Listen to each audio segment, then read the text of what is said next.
Napakaganda po nung sinabi ni Mike Tyson, yung boksingero. Sabi niya, everybody has a plan until they get punched in the face.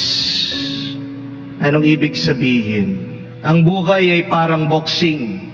Pagplaplanuhan mo, aayusin mo, mangangarap ka, pero kahit gaano ka pa nakahanda, may paraan ang buhay para bugbugin ka, para suntukin ka. At ang masama, hindi lang minsan isang suntok tuloy-tuloy na suntok, tuloy-tuloy na bugbog. Tapos minsan, nakadown ka na, tatadyaan ka pa. Ganyan ang buhay. At gigisingin ka, papakita sa'yo yung plano mo, walang kwenta. That is how hard and difficult life is. Yan ang sinasabi ng ating Panginoon sa Ebanghelyo. Asahan nyo na may darating na sakuna. Asahan nyo na may darating na mga masasamang bagay sa inyong buhay. Pero, huwag kayong mababalisa, sabi ng ating Panginoon. Pinapaalala ng ating Panginoon, pakaplano-plano nyo, pakahanda-handa nyo, darating ang 1-2 punch ng buhay, ang hirap ng buhay. Pero, ang tanong, ano ang gagawin mo pag ang buhay sinisira niya yung pinagpaplanuhan mo? Una, lumaban ka. Lumaban ka pa rin kahit na nasaktan ka na sa buhay. Dahil yung pinakamasakit na punto ng iyong buhay, ang tawag dyan climax. Hindi pa yan yung ending. Hindi pa yan yung katapusan. Yan po mga mahilig manood sa atin ng pelikula, alam nila yan. Yung pagkakaiba ng climax sa ending. Ano yung climax? Yan yung malapit na yung katapusan, yan yung labanan, yan yung tagpuan ng mabuti at ng masama. Yan talaga yung gitgitan, yung barilan, yung suntukan, yung talagang labanan. Mahirap. Siguradong may mamamatay, siguradong may masusugat, siguradong may masasaktan.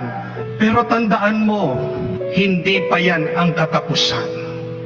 Dahil ang ending, yun yung pag natalo mo na yung kalaban mo. Ang ending, yun yung pag nanalo na yung mabuti. Kaya, pag sinabi ng asawa mo sa'yo, hindi ka na niya mahal, climax pa lang yan, hindi pa ending. Pag nalaman mo na may iba yung asawa mo, hindi pa yan yung katapusan. Huwag mong isipin, guguho ang mundo mo, tapos na ang buhay mo. Pag sinasabi ng asawa mo na iiwang ka na niya, hindi pa yan yung tapos. Kahit na nalaman mo na nabuntis yung anak mo, na siya pala yung inaasahan mong mag-ahon sa inyo sa kahirapan, that's not the end. O kahit na nalugi kayo sa business, nagkabaon-baon kayo sa utang, hindi pa yan yung tapos. O mas masakit, pag nawala yung minamahal mo, yung tatay mo, yung nanay mo, yung asawa mo, dahil sa sakit, paano ka makakapag-move on? I tell you, that is not the end. It may seem the end, but it is not the end. Nandiyan ka pa, nasa tuktok ka na, yan yung climax, pero pagkatapos niyan, yung mas maganda, yung mas mabuti, yan yung ending. Yan yung mabuting katapusan na hinahanda ng Panginoon. Sabi niya, huwag kayong mag-alala dahil darating ang anak ng tao. Darating ang manunubos. Darating ako. Father, pag hindi ko na kayang lumaban, lumaban ka pa rin, magtiis. Bakit? Kasi darating yung kasangga mo, ang Diyos. Kung hindi mo na kayang lumaban, lalaban ang Diyos para sa iyo. May po ba ganyan din sa pelikula, sa mga palabas na pinapanood natin? Pag malapit nang mamatay yung bida, akala mo tapos na. Abay, biglang darating yung kasangga niya. At mabubuhayan ng loob ulit yung bida. Ganyan ang Diyos.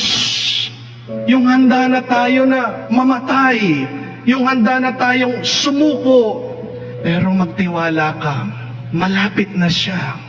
Yan ang sinasabi din ng Adviento sa atin. Kaya nga, ang dasal ng mga unang Kristiyano, halina Jesus, dumating na po kayo. Hindi na namin kayang labanan ng buhay. Yan ang pananampalataya nila at yan din sana ang magliwanag sa ating puso. Kung hindi mo na kaya, huwag kang bibitaw sa iyong pagtitiwala sa Diyos. Lalaban siya para sa iyo. At tingnan din po natin, pag nasisira ang plano natin sa buhay, anong ibig sabihin? Kailangan din siguro palitan mo yung plano mo. Baka hindi maganda, baka hindi mabuti. Kala kasi natin, ang plano lang natin dito sa mundo ay yung magkaroon ng mabuting magandang pamilya, magkaroon ng magandang bahay, magandang kotse, magandang ari-arian, yung magkaroon ng maayos na negosyo, kabuhayan, lahat ng iyan, mabuti po. Walang masama dyan. Pero baka naman may nakakalimutan tayo na mas magandang plano ng Diyos. Paano naman yung kagustuhan ng Diyos? Beyond our plans and dreams is the plan and dream of God. Kaya nga, pag nasira yung relasyon mo sa pamilya, kaya nga, pag nalugi ka, nawalan ka ng pera, nasira ang iyong mga ari-arian, kala mo, tapos ng iyong mundo Pero hindi. Kaya nasisira yan kasi pinapaalala ng Diyos sa iyo, sandali, ito pa yung mas magandang plano, ito pa yung mas magandang panaginip ko para sa iyo. Yung mabuhay ka kasama ko dito sa langit. Have we forgotten that? That we are made for heaven. At paano tayo makakarating sa langit? Ituon natin ang ating sarili sa langit. Ituon mo ang iyong isip sa langit. Ituon mo ang iyong puso sa langit. Hindi ko po alam kung kayo ay nakapanood din ng racing. Nakakabilib po yung mga nagre-racing sa sasakyan. Kasi kahit manual po yung gamit nila sa sasakyan, ang bilis. At nakakabilib, hindi po nila nababangga yung mga barrier, hindi po nila nababangga yung mga kamukha nila sa sasakyan. Ang galing. Ganyan din po yung mga nag-i-ski, galing po sa bundok, pababa, sa snow. Makikita nyo pa po yung mga nag-i-ski, papasok pa po sa mga halaman, sa mga puno, naiiwasan nila. Bakit hindi sila nababangga sa mga puno? Bakit hindi nababangga yung mga nagre-racing? Ito po yung sikreto. Kasi nakatitig sila sa finish line. Kung saan sila papunta, dun sa katapusan, dun sa kanilang tagumpay. Pag inumpisan nilang tingnan yung barrier o yung sasakyan, tatama sila, bababangga sila, masasaktan sila. Pag ang nag-i-ski, palagi niyang tinitignan yung puno, sinasabi niya, ayun na yung puno, ayan na yung puno, ayan na yung puno. Anong tatamaan niya? Puno! Ganyan din po sa ating buhay. Bakit tinatamaan ka? Bakit nasusugat ka? Bakit nasasaktan ka? Kasi palagi mo tinitignan, utang, utang, utang. Ano makikita mo? Utang.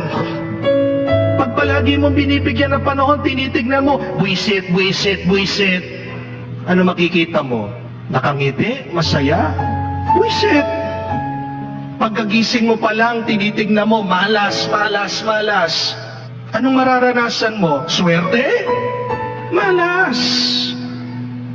Pero pag tinitingnan mo, binibigyan mo ng panahon, kagising mo, grasya, grasya, grasya. Anong makikita mo? Anong makukuha mo? Anong mararanasan mo? Hindi ba grasya? What you focus, you receive. Where you focus, you shall arrive. Kung ang tingin natin, ang tuon natin sa langit, sa Diyos, sa Kanyang grasya, yan ang matatanggap natin at dyan din tayo makakarating. Saan ka nakatingin? Kung dito lang sa mundo, mananatili ka lang dito sa mundo.